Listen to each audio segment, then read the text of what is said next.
Benvinguts a Projectem TV, una plataforma online especialitzada en turisme. I és que en aquest mes de maig, des de Projectem TV, comencem amb dos sortejos. Coneixeu el restaurant Dues Soles de Vic? Està situat en ple casc antic amb una de les millors terrasses de la ciutat.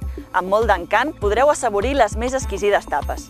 Doncs us regalem un sopar per a dues persones perquè el pugueu gaudir al màxim. I us preguntareu com heu de participar. Només cal que sigueu fans al Facebook de Bicolot Magazine o Projectem TV.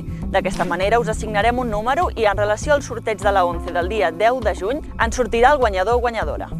I l'últim sorteig d'aquest mes és una obra d'art d'una jove artista de Navata, a l'Alt Empordà, que es diu Mariona Moliner. Tot i tenir només 17 anys, és una jove promesa que pinta de meravella. Us imagineu poder decorar casa vostra amb les seves obres d'art? Aquí teniu una mostra de les seves pintures.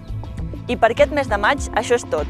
Compartiu el contingut d'aquesta càpsula amb les vostres amistats i ens ajudareu a créixer. Projectem TV, el turisme a les xarxes socials.